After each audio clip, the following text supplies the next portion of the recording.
Jifra, and we have our legal counsel, Brian Stoller, our environmental consultant, Chick Voorhees, and our village planner, Alex Wallach. So we can begin the meeting, and we'll start with approving a wetlands permit for case number 3144, 1377 Meadow Lane. Can you introduce it, Chick? Need to use the microphone. It's your friend. Make friends with it. There you go. Good evening, everyone. Chick Voorhees here, environmental counsel, consultant to the board. And yes, this has been ready for some time, waiting for covenants to be finalized to the satisfaction of the ZBA attorney. So I was authorized to prepare a permit by the board previously for a small recreational pier into the Dug Lagoon at 1377 Meadow Lane. So I had sent the permit for the April 25th meeting. I will update that date for tonight's meeting and send that over to the building department office as it sounds as though it's ready for action. The draft permit includes a background and a project description.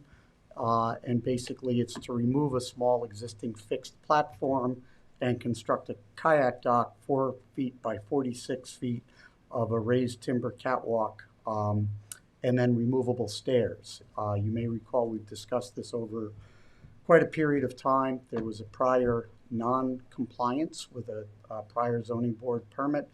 The applicant did revegetate those areas. We had discussions about the retractable aluminum stairs. Those were incorporated into the project. The site has been inspected and everything was brought into compliance. The draft permit does have the seeker status, which is a type 2 action. The reasons supporting the wetland special permit based on chapter 116-19 and a number of reasons, but basically it's an elevated walkway above wetlands to access navigable waters and provide kayak-only access to the Dug Lagoon. Light penetration can occur through the decking so that vegetation can grow beneath it, and it's elevated sufficiently high so that it will allow that vegetation to grow. And it also avoids trampling of wetlands and some of the impacts that we see if there's just unregulated access to a water body. So those are all incorporated into the permit. The special conditions reference the plans that were prepared by N Consultants. You may remember Rob Herman appearing before us many times in the past. All of those plans were up to date and included, as well as a construction methodology.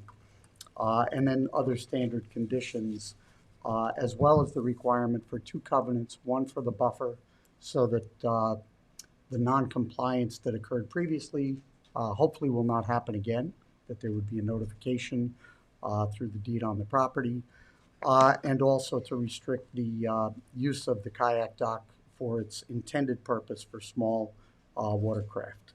So that's pending before you for your consideration tonight. The conditions, have we imposed those conditions in other decisions? Are they similar to the conditions for other docks that we've approved? This did come up as a result of discussions on this and one other application that this board has considered. My recollection is that we have not imposed it. We don't, we have a lot of applications for additions to homes and landscaping and things like that. We don't have as many for just recreational piers, but I can't cite you an example that I recall of this condition. But it did come up as a necessary and reasonable condition, which is the language that's in chapter 116-19. And we believe it is very important for the protection of wetlands so that you don't have motorized vessels stirring up the bottom at low tide and disturbing the benthic environment and wetlands. So we do feel that it's reasonable, that it's necessary, and it's a proper condition for this permit. So I'll motion to approve the wetlands permit as drafted by our environmental consultant, Chick Voorhees, Nelson Pope and Voorhees, in case number 3144, 1377 Meadow Lane. Can I have a second? Second that. And the accompanying decision, And the accompanying decision. Prepared by Brian. prepared by my office, prepared by me. And the accompanying decision prepared by Brian Stoller's office. Excuse me. And can I have a second? Second. All in favor? Aye. Aye. So that's unanimous, and thank you. Thank you. Thank you. Next, we have an adjournment request in the case of 64 Down East, 31, case number 3147, received by the Ben and Casa Group. They request that the application of Andrew Fleiss at 64 Down East Lane be adjourned to the next scheduled zoning board meeting, which is June 27th, Alex? Correct. On June 27th, so I'll motion to accept the adjournment request. And can I have a second? Second. And all in favor? Aye. Okay, so we will revisit 64 Down East on June 27th.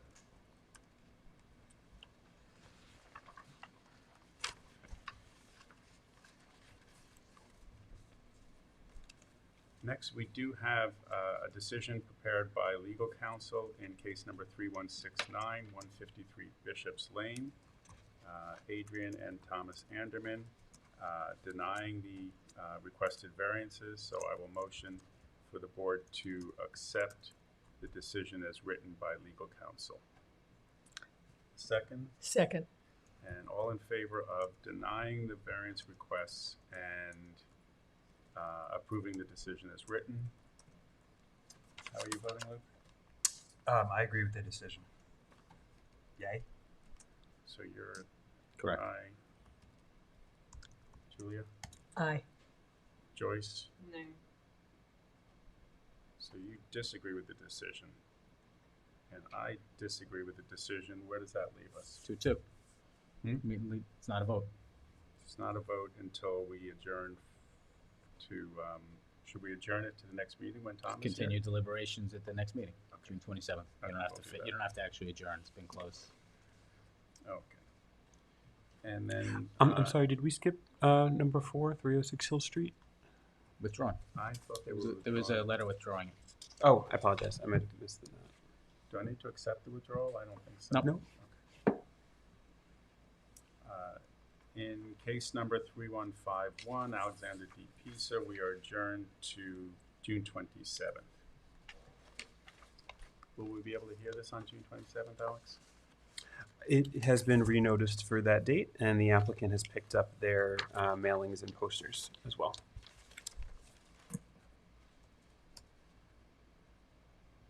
Excuse me, there's a motion for 3173 to withdraw? Yes, but we didn't motion, they just 3173, there withdrew. was a letter. There was a letter submitted withdrawing the 3173? application. For 3173 as well, because I also have 3172 as well. Yes, for both. Okay. Yep, sorry about that. We must not have noted that on the agenda. What about 3176? Wait, isn't 3173 the one we just voted on? No, we just, voted on 3169. We have to go back to 3176, because we're going to motion to reopen. oh, okay. So So as what we Julia voted pointed on- out, on case number 3176, 51 Hill Street, I'd like to make a motion to reopen this hearing. This apparently was withdrawn. Okay, 169, this is the garage correct.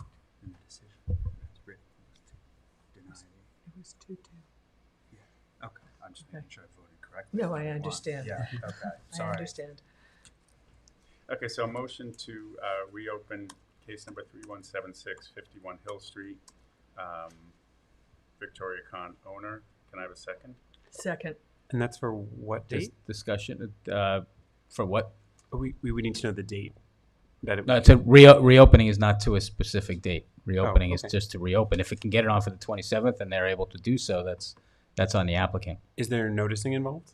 There were any reopen hearing? We can't notice it for the 27th. Okay, so then it won't be on the 27th. It'll have to be after. All right, so what's the rationale for reopening so that we can, so the applicant Wait, can be before- prepared? Why can't we have it reopened and heard on the 27th? The- It's subject to notification. You have to have public notice, a hearing notice, so. The newspaper deadline has already passed for that meeting. That notice went to the paper last Friday.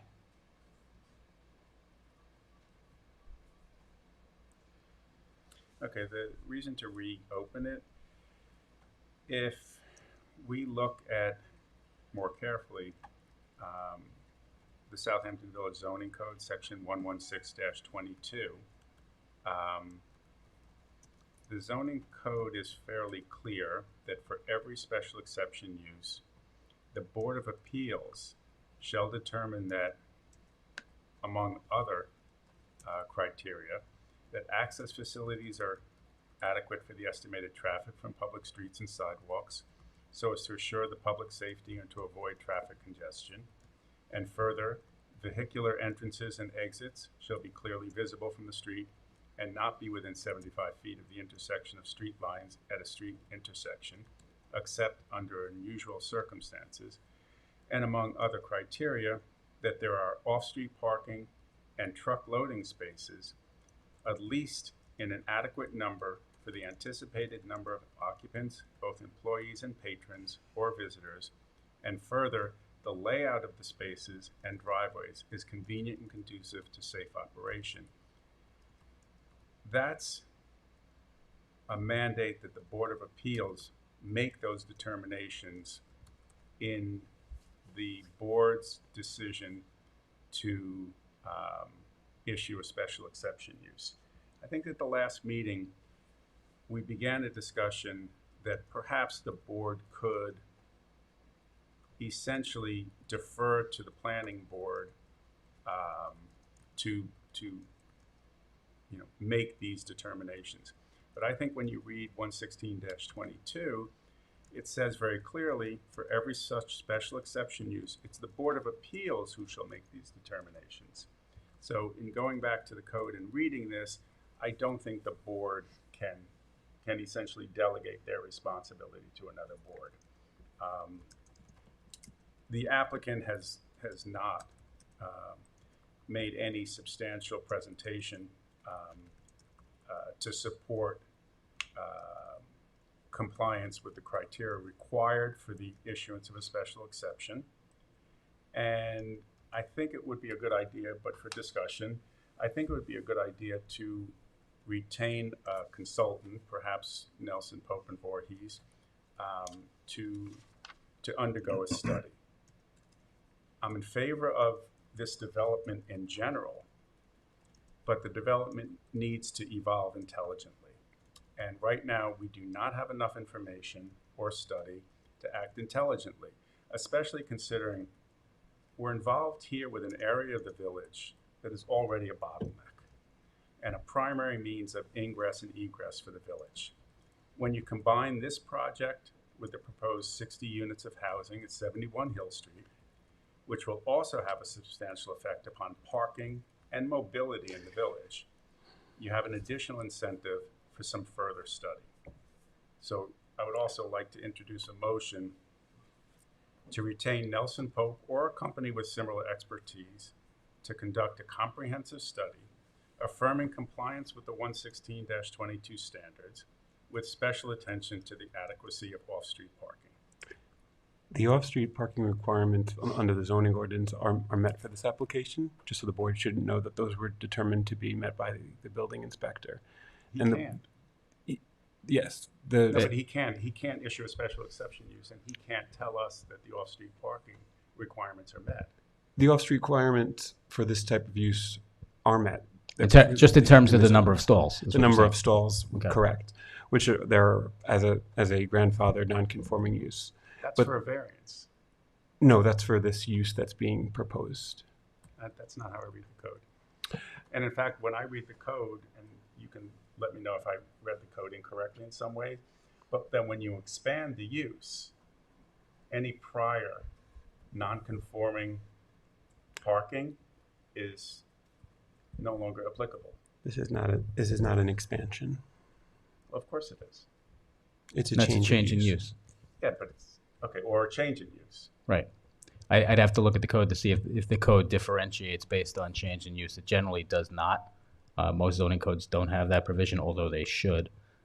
Usually you only have where it's expanded or enlarged or increases of that nature. So I have to look at the code to see if that's the case. But you've identified a number of items as criteria that would be sufficient to look at whether or not we look at, as a board, at the number of stalls on site. Well, it's not just the stalls. It's ingress and egress. It's access to the stalls. There's no stalls or driveways. Hmm? Just so the board members, there's no stalls or driveways provided on this application. Exactly. But the zoning code, but the special use exceptions requires us to look at access facilities. Alex, I think Mark, the code sections that he's raising do at least make me want to investigate the code a little bit more. From your view as the planner from 10,000 feet, I hear you on the parking stalls, but what is your view as the professional planner on things like the loading docks and or more even higher up in the sky? Why would the code have language like that if we weren't supposed to weigh in on it somehow? What's your view? So the special exception criteria generally mention a lot of general requirements. Sure. One of the things that it mentions in there is that the parking is sufficient according to 116.14, which spells out the parking that's required per use. Right. So in that consideration, you can rely on the building inspector's determination because he's determined that that section is being complied with as part of the zoning code. Okay. Unless there was some reason to suspect that that wasn't sufficient in this particular case, that this was something unique that was not being addressed by code. Okay. But that's exactly how I'm reading this. It says, for every special exception use, there are off-street, street parking, and truck loading spaces, at least in the number required by the provisions of 116-14 of this chapter, which is what you mentioned. Right. And then it goes on to say, but in any case, okay, so regardless of compliance with 116-14, in any case, an adequate number for the anticipated number of occupants, both employees and patrons or visitors, and further, the layout of the spaces and driveways is convenient and conducive to safe operation. Right. And so it doesn't matter what the current situation is. This board is still mandated to make a determination that there's an adequate number of off-street parking and truck loading spaces, regardless of 116-14. If the board felt that this particular restaurant was different from the other restaurants in the village that all have that same requirement. No, that's not what it's asking. It's asking whether the parking currently allowed for an office building, when you change the use from office to restaurant, we have to look at this particular situation. I don't know why you'd be suggesting that we have to compare this to other restaurants. We're changing the use from an office to a restaurant. And then for every such special exception use, in this particular situation, in this particular location, we need to make a determination. Right. And what I'm saying in regard to 116.14, the number of spaces required for a restaurant has been met based on that part of the code. So if there would have to be, if there's another reason why the board feels that this restaurant, this location is different and needs, more parking or facilities, that would be a consideration. But I'm not reading the code the same way first you part are, is because being it says, but in any case, an adequate number. Right. In other words, it's, and by the way, I'm reading 116-14 and still not necessarily agreeing that a variance wasn't required in this case. Well, the building inspector made that determination. I know, well, I don't know that he made the determination. He did. He hasn't issued any documentation to us. It wasn't on the Regardless denial But letter. regardless of this, I know he didn't find in the denial letter. But I can't get away from the idea that you're ignoring the language that says, but in any case, an adequate number. But that's, listen, Alex, with all due respect, it's for the board to vote, okay? And with our legal counsel to decide whether or not we should be applying the standards of 116-22 in this case. I mean, I did ask Alex for the planner's opinion. Brian, what do you think? I would concur that you have an obligation as a board to apply the standards that do apply here and the criteria that apply here. So if you feel you need to obtain additional information for that purpose and have it analyzed by the people who assist this board, then that's perfectly within your right. I would note, though, that the provision that you're reading does say, but in any case, I have a feeling, but I don't know because the legislative intent is not something I know. I have a feeling what that was intended to mean was, but in any case, you should not park less than that number, even unless it's adequate for the use. But the way it reads, it could be either way. It could be requiring more than the required number of stalls. So I totally agree with what you are saying, reading that particular provision, as well as what you're saying with the other provisions. We just, let's step away from the language here. Logically, you're taking an office and you're making it into a higher intensity use. More people will be visiting this location now. Right, and that's the point. That's the point you're making. Can we say that? Yes, I think in general, certainly at certain times of the day. It depends on the seats and the occupancy of the office. Yes, to be clear. It does. And time of day and season, right. There are various but factors. Here's a restaurant, affiliated with a movie theater, and they're trying to rejuvenate this location. We should look at the parking. That's stepping away from parsing the language, which I think I did accurately. Okay, I think the board should look at the parking. I think we should have a study of the parking. As I said, that's fine.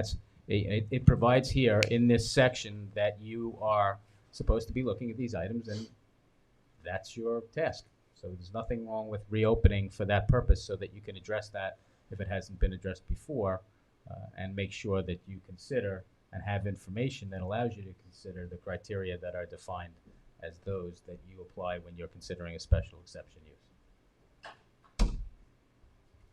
So is it, right now, we need a unanimous vote to reopen? That would be correct. If you don't have unanimity based on the number of board members who are here tonight, you cannot reopen. Okay, I didn't mean to abbreviate the discussion. I just, Yep. that's our intention. So I would like to reopen this case. I second that as well. I'm not sure I 100% agree. I want to dive deeper, but for the purposes of this is just a reopen. unanimity, I will vote to reopen. Okay, so At the moment, you have a motion. You need a second and then a vote. okay, so I'll motion. Who wants the second? Second. All in favor of reopening the hearing? Aye. Now, can I follow up with this procedurally with a motion to? That was the motion to engage Nelson and Pope for the very purposes which you identified. Okay, You already indicated that as part of your motion, and then we went on to discussion. So I have that already as part of that motion. So does everybody understand that we voted to hire Nelson Pope to conduct a comprehensive study affirming compliance with the 116-22 standards with special attention to the adequacy of off-street parking? Chick, what would that look like for you? I would have to discuss it with our traffic group. We does parking studies, and we have done similar studies for the village as well as other projects.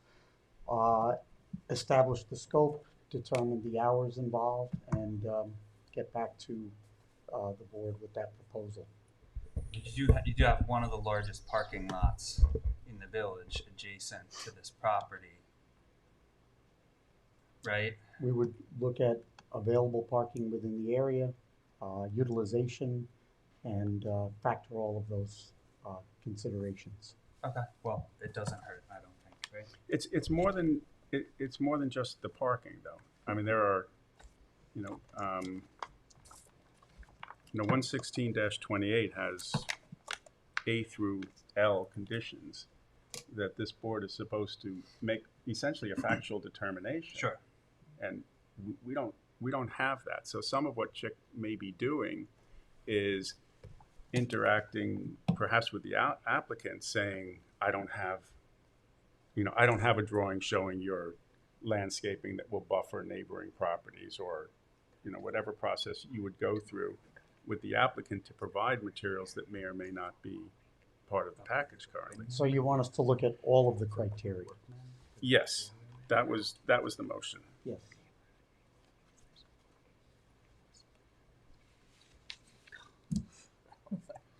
Check it out tomorrow. So have we made that motion and seconded it about Nelson Pope and Voorhees? I think it carried. Yeah, that was, Okay. it was all part of the same motion. Okay, great.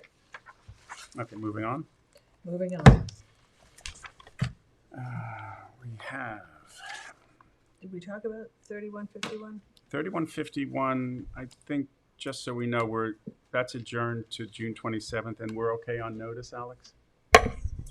It was already renoticed for that date, and the applicant picked up their poster and mailings today. Okay.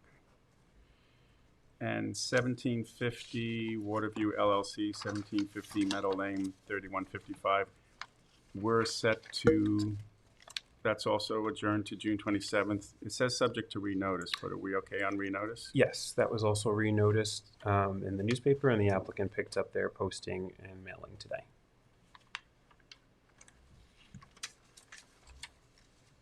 And then we also have case number 3162, 146 Halsey Street. I'm sorry, Mark. Can I ask a question? course. So they're going to come back to us. We still haven't heard their response to Chick's report. So that's what we're waiting for, a presentation from them. That's Okay. my understanding. Okay. Well, Okay. Mr. Bennett had indicated they were retaining the same professionals to provide a review. Got it. Do we need to put on the record that we're not going to adjourn that case any further, Brian? You just did. Okay. So, no more adjournments in case number 3155, 1750 Waterview LLC. We next have case number 3162, Cindy Guevara, I hope I pronounced it correctly, and Sally Antoine, 146 Halsey Street. That's also adjourned to June 27th. That's That it. was originally on for tonight, and then there was an issue with regard to notice, so they're going to have to go to June 27th. So rather than just acknowledging that that's on for June 27th, you do need a vote.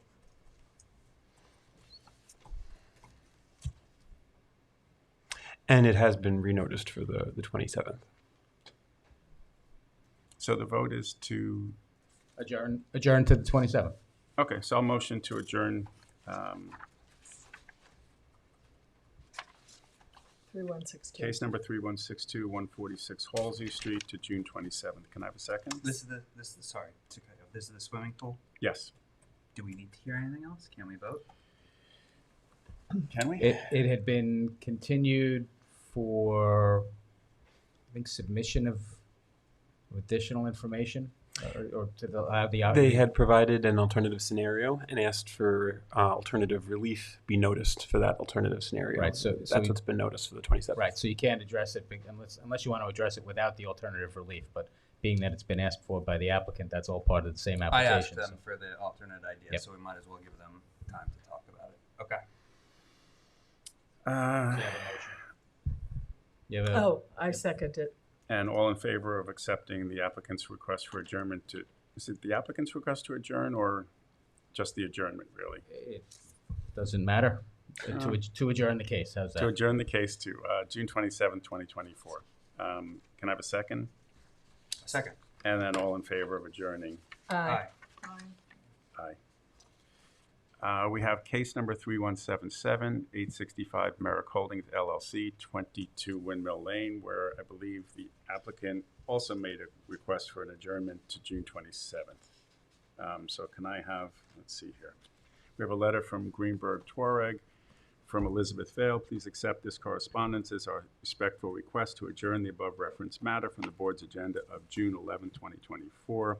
So we will accept the applicant's request to adjourn case number 3177, and we will adjourn this case to June 27th. Can I have a second? Second. And all in favor? Aye.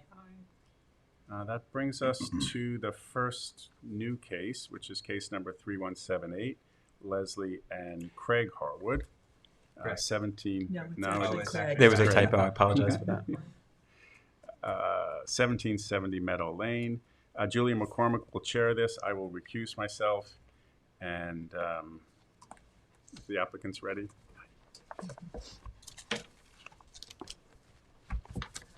Hi. Hello.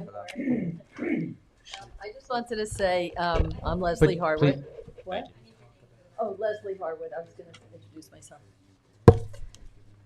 And I just wanted to introduce myself, Leslie Harwood. I've been living here in this house for 37 years. My dad was it's a family home. My dad was very, very involved here in Southampton for his Listen, lifetime. I'm sorry to interrupt you. Uh-huh. Before you get started. I'm almost done.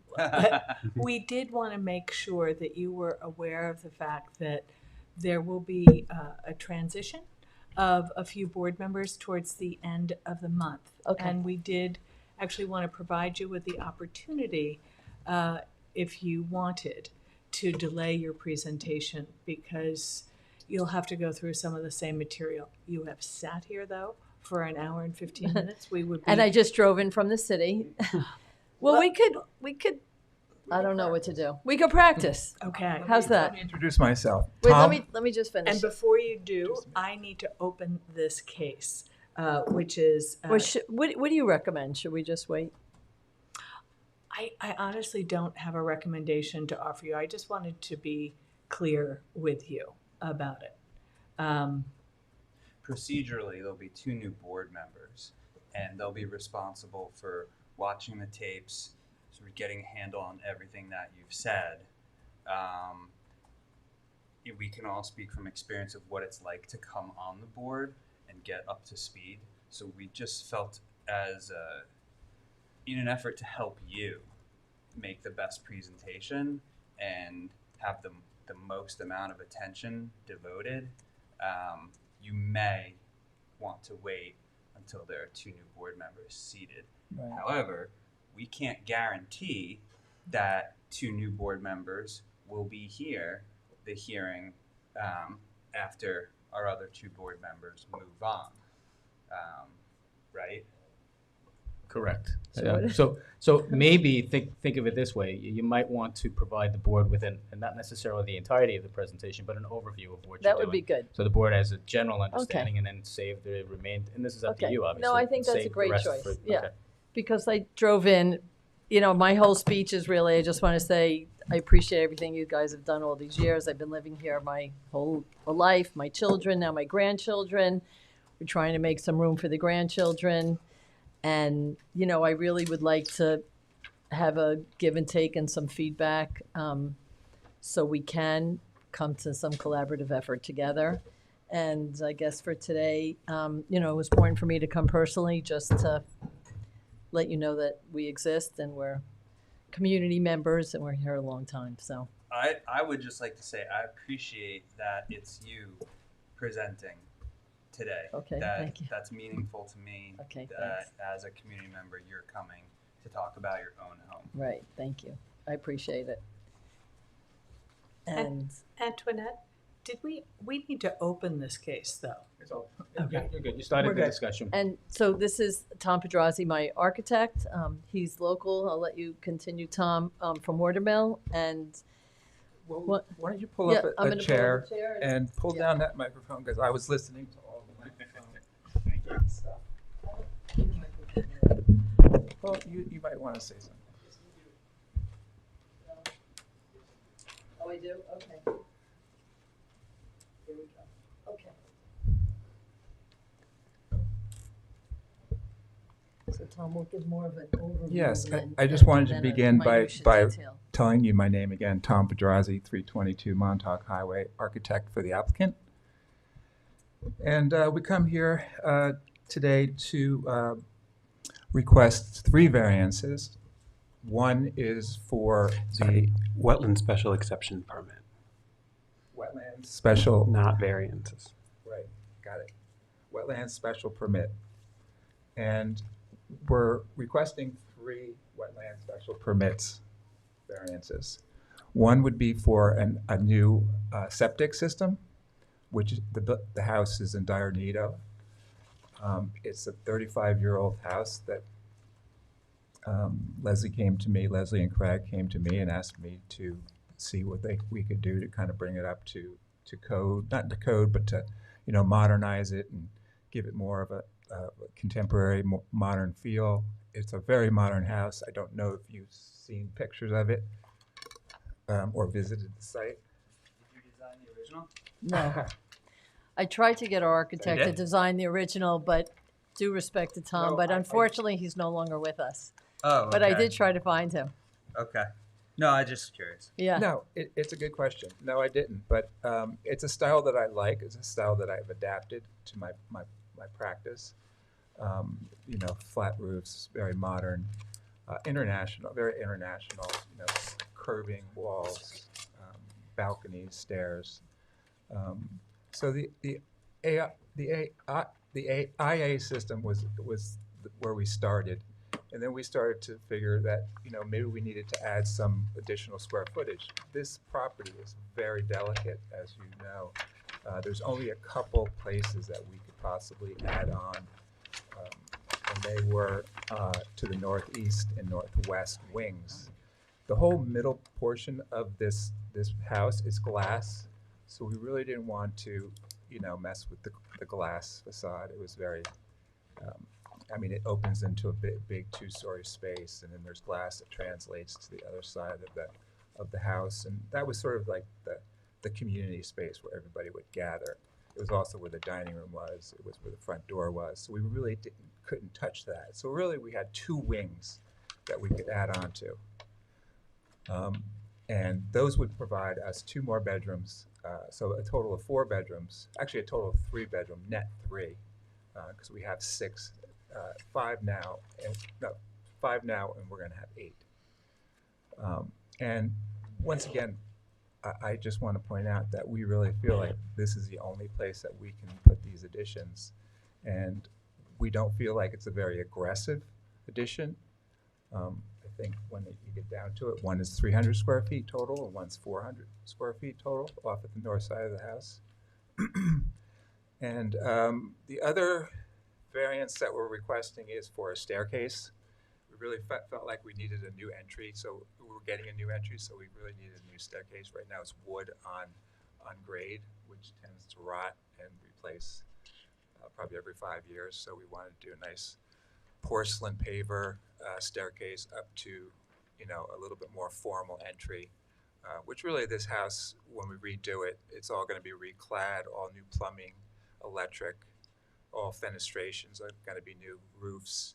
So it's really a gut renovation in its purpose, and that was the intention all along.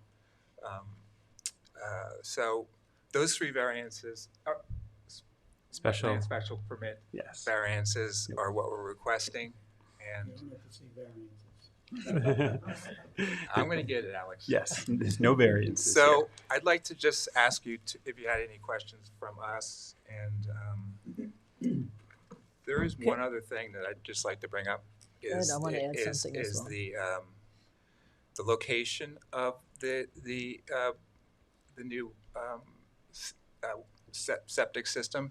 There really isn't a lot of places we could put it on this site. We're putting it basically where it exists, but it's getting changed to a new modernized, IA system, which tends to be a little bit more elaborate and has to sort of spread out just a little bit more. It's just not a hole in the ground with a couple of leaching tanks off of it. So, and it's also elevation. This portion of the property is very highly elevated. Any place else, we would have like a water table issue, and we'd have to build like a landform of some sort. And most of the conditions, the driveway, the tennis court, are existing conditions that are not changing. We actually just redid the whole tennis court. The driveway is not moving. It might turn to gravel at some point, but that's not something we should address. So that's about it. That's about the summary of what we're going for, those 3 variances. Mrs. Special Harwood, you said Yeah, you had something thank else you you. wanted to say. No, Yeah. no relief. So when we come back, I'll bring pictures, large pictures of what the house looks like and what it's going to look like, or what we're thinking it's going to look like. So I apologize. I have it on my phone, but I don't think that'll help.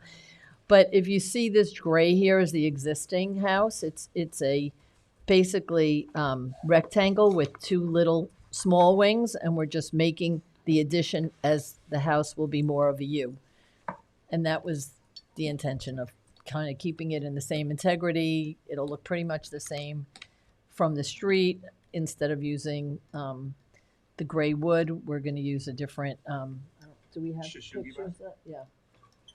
Of what it's going to look like, and leave the rest. Like it's the way everybody's going these days. So this would be the porcelain and the shishugibah. And And they would be mixed. if you have any, so we tried to keep it within the scope of the house and trying to get some more bedrooms for the grandchildren, and that's kind of where we are. So how this usually goes with a wetland special permit is that we usually defer to Mr. Voorhees to provide us with his overview of the property as a first step. Great. So Chick, I'm looking to you. Oh, sure. But if you could just turn that around. So this is what it looks like, and we're keeping this, and we're adding a little bit here and a little bit there. But, no, we appreciate it. Yeah.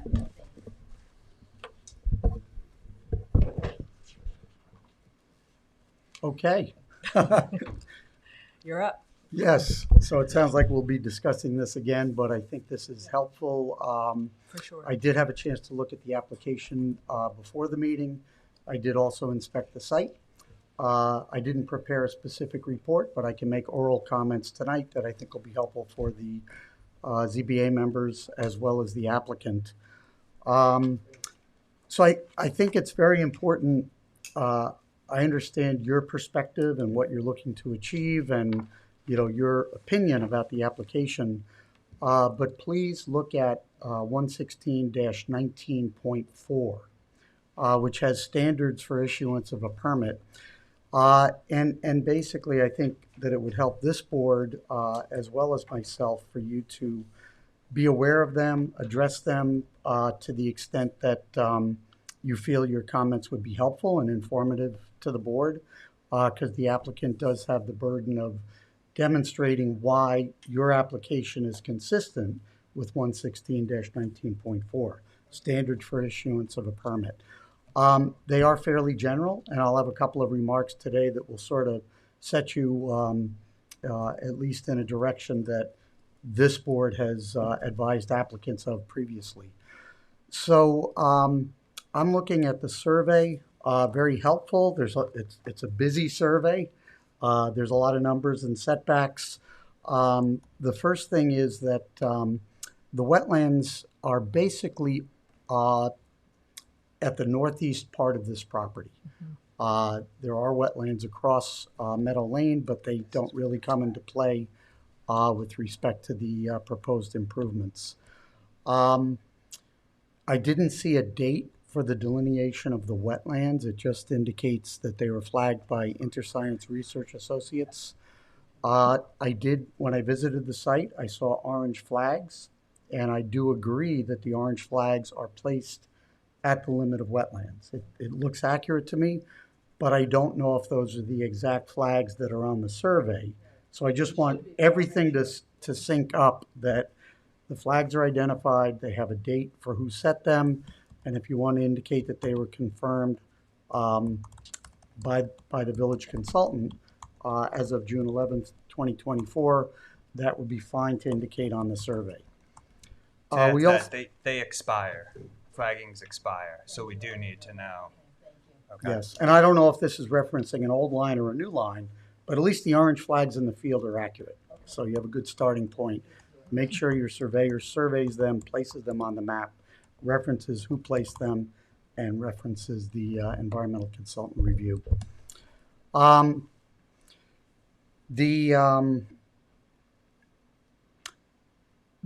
IA system, I totally understand. Those do require some room.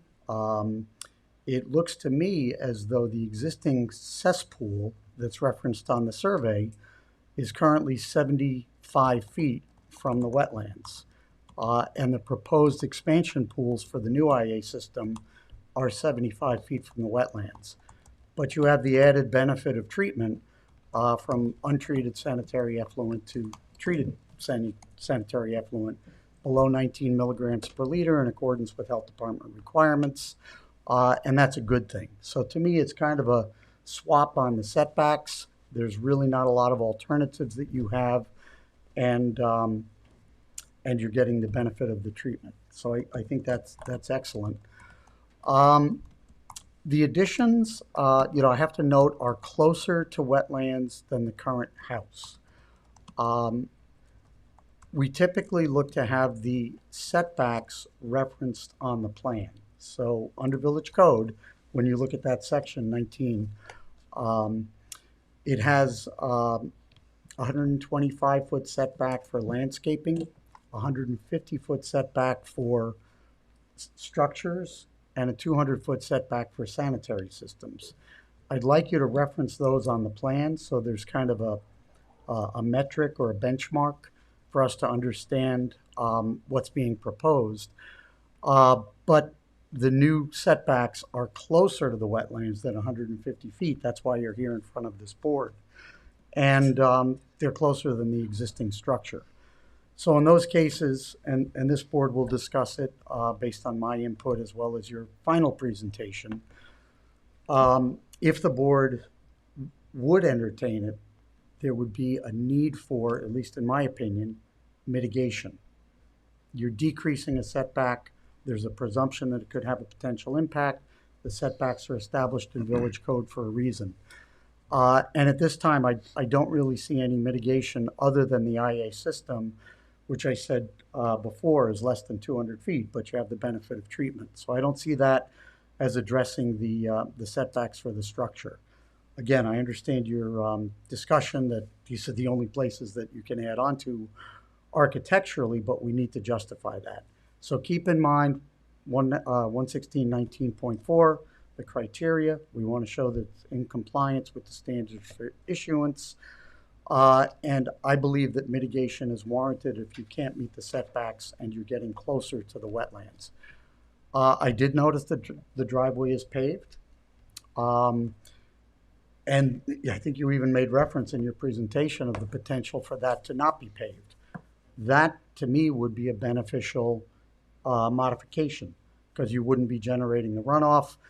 It's interesting because your drain in the driveway closer to Meadow Lane is at a slight low point, but I'll bet on a heavy rainstorm it tops that and goes out onto Meadow Lane and potentially impacts wetlands across the street. So I would see that as beneficial. Adding drainage could be beneficial. I don't think the tennis court is really contributing to runoff in the area because it's depressed. But there's a lot of lawn on the property. I do see that you maintain it with, as you would a lawn. And that lawn is in areas that are less than 125 feet to the existing wetlands.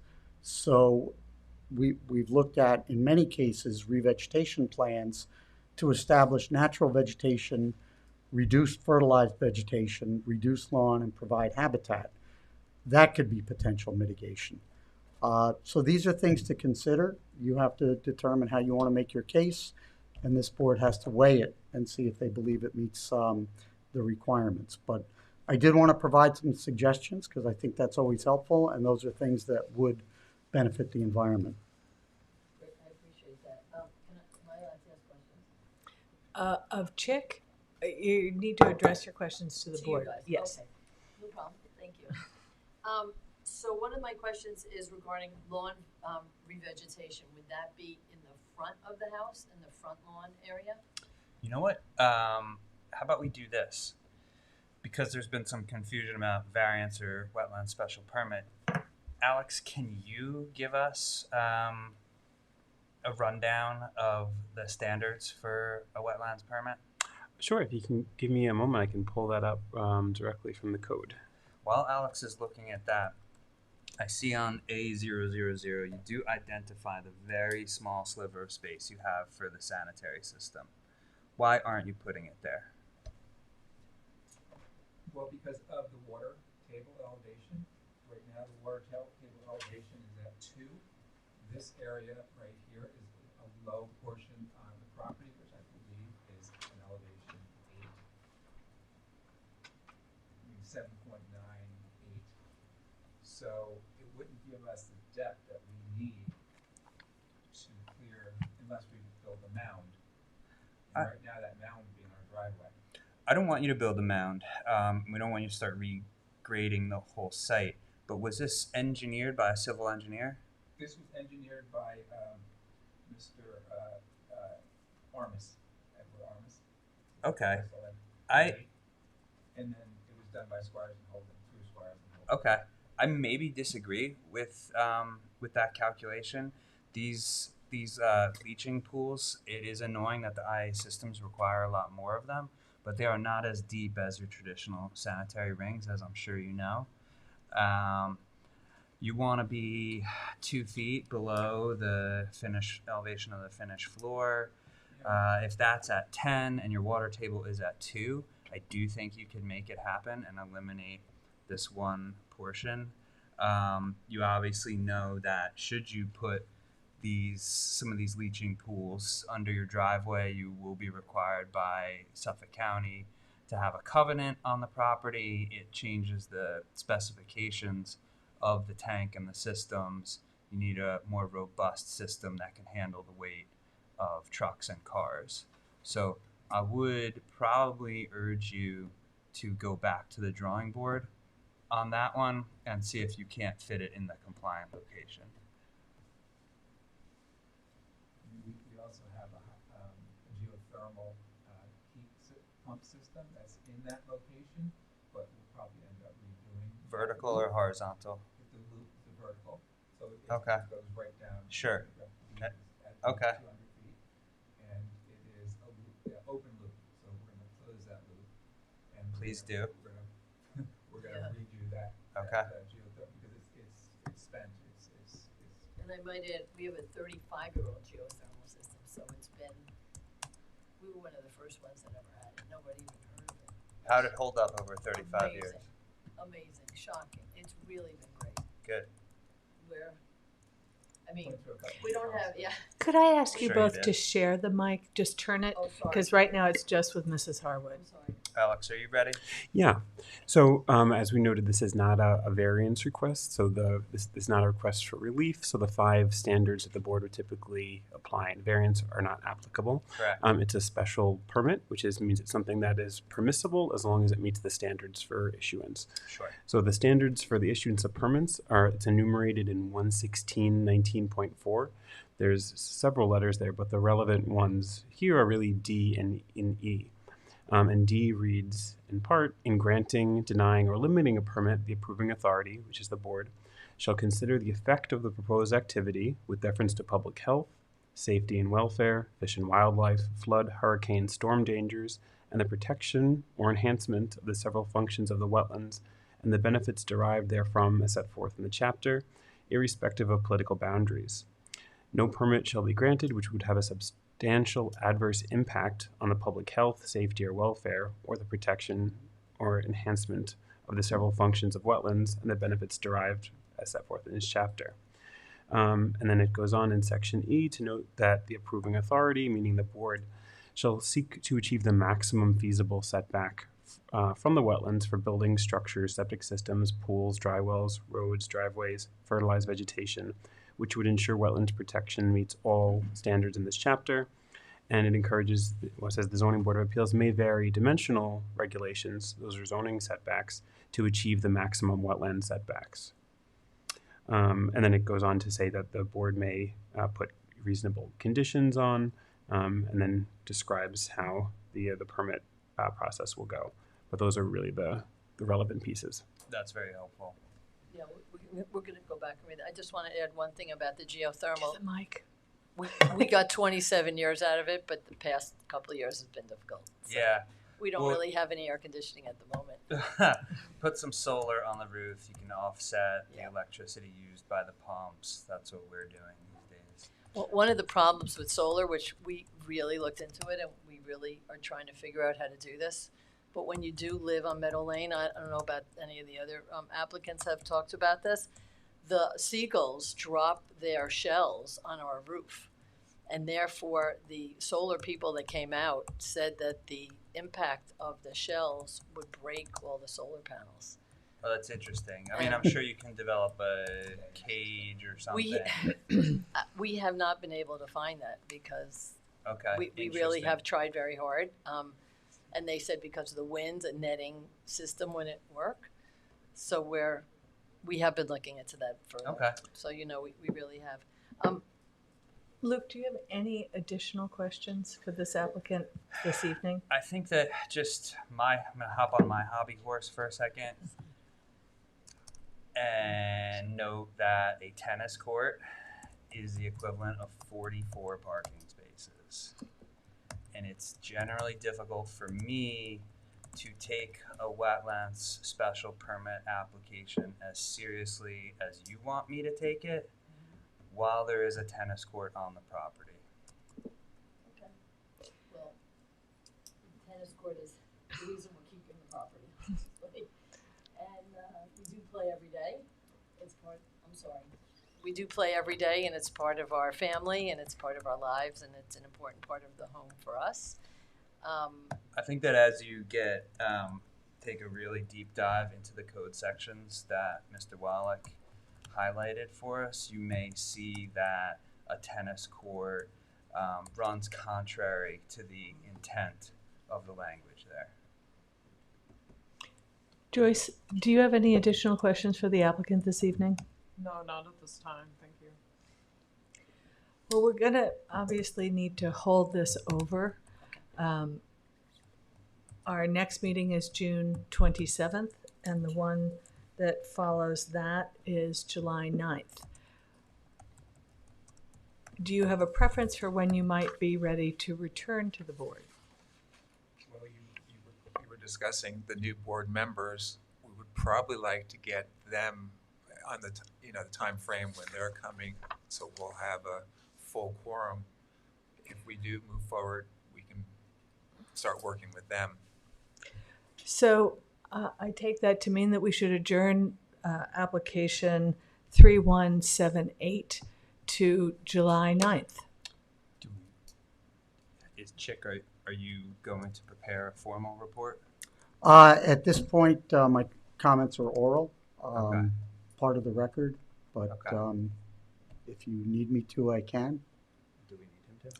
I don't think I think that there should be another meeting. The applicants have been given a tremendous amount of information this evening Cool. to respond to, and I think it seems premature. Cool. Does that meet your needs to adjourn till July 9th? If that's when you're saying you're going to have all the board members, We may.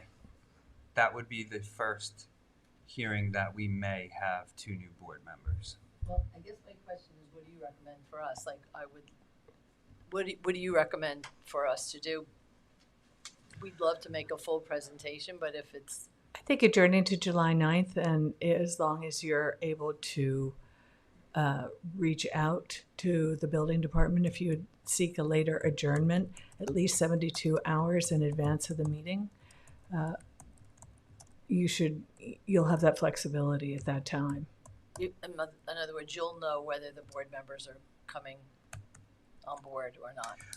We may or may not, and so we just really, this is born out of us wanting you to get appreciate it, yeah. get the best shake Look. at it, and I don't know. I can't say for sure. Maybe you should do it with just 3 people, but you want to investigate the location of the sanitary system. Yeah. You probably want to engage a landscape professional to start, again, take a deep look at the code sections that both Chick and Alex have highlighted for you. Take a look at the lawn, take a look at the driveway makeup, take a look at the tennis court, and begin to develop a landscape and a planting plan that can respond to the relevant code sections. You may also want to engage a civil engineer to start to talk about runoff and rainwater and what that will mean for water coming off the tennis court and also off the house. Did I miss We've anything? never had a problem with the tennis court water and the house runoff. We have 2 large drains at either point here, coming from the roof right Sure. into the drain. Good, good. We've never had a problem. I'm sure there's dry wells for the tennis Yeah. court that suck up the- If not, there should be, right? What we want to avoid is pooling water on natural vegetation. Yeah, we don't have it. Mr. Voorhees, I have a question. Sure, If we were Through- to add, through the board, of course. if we were to take away the two additions off of the north side of the house and add it purely to the west, so we would be really outside of that 150-foot setback to a structure, basically where that magenta is. Instead of making it just an open outdoor deck, we would actually create like a wing over on that side. We'd keep it to 45 feet off the side yard. We would have conditions with the septic, but we could probably plan a way to get it to where we need it to be off of the building. I'm just because we're probably, Leslie and I and Craig are probably going to go back and really think about this, like you say, take a deep dive into this, and possibly we might be able to rectify some of these special permits by just moving this proposed addition to the west wing. Sure. So, I mean, it's a lot more expensive, as it turns out, but maybe that's something that we would. I have one final request. This is a bit nitpick. I like I like in the architectural drawings when I can see existing and proposed on the same page, and you have that in some locations. Try to get floor plans. The floor plans. Yeah, Yeah. I mean, it's it's very helpful on the exterior elevations to see existing for proposed. Yeah, like you did. There was an axometric on page 7.2 that showed the massing of before and after, and this is the front elevation before and after. I mean, really one of the big things that really was the design here was to bring people to be able to sit out on a porch on the north side, because the bay is just as beautiful as the ocean, I believe. I mean, Leslie argues with me all the time, but No, totally agree. it's a bay, and it's a sunset. So Yeah. and Sunset. you can see this top facade. There was just windows, with Right. windows, big windows. But you could not go out. You could go out there on this little sort of like tongue of and that's where they would have all their Architecturally, dinners. you're absolutely improving the home. And from speaking just for myself, I don't find the architectural constructed elements to be egregious, but I think there's some fine tuning for you to do. And it sounded like that was a question toward me. Under Chapter 116, 19.2, the general regulations, Wait, tell me what that one is again? 19.2, specifically C, is where it references the 150-foot setback for structure. Your addition, at least, would comply. So that certainly would be a beneficial thing in terms of achieving greater compliance. Yeah. I mean, the only other thing, there's always a give and take, is that would get us into the elevation, flood elevation 8. So it would be an AE8. Right now we're X. So, I mean, we're living pretty on the hill. But as soon as we start to include into that little tongue then that means that everything new has to be brought up to that elevation 8 plus 2. So we're fitted floor elevation at 10.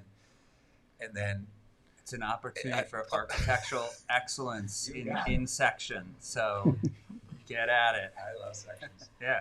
So I think that we've had a thorough review this evening, and with that, I'd like to adjourn case 3178 until July 9th. Second that. All in favor? Aye. Aye.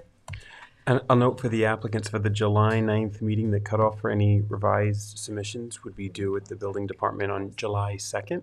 But in anticipation of the holiday, and if we want to have them to the environmental consultants, you may want to get it in sooner if possible. All right, thanks, Alex. Thanks.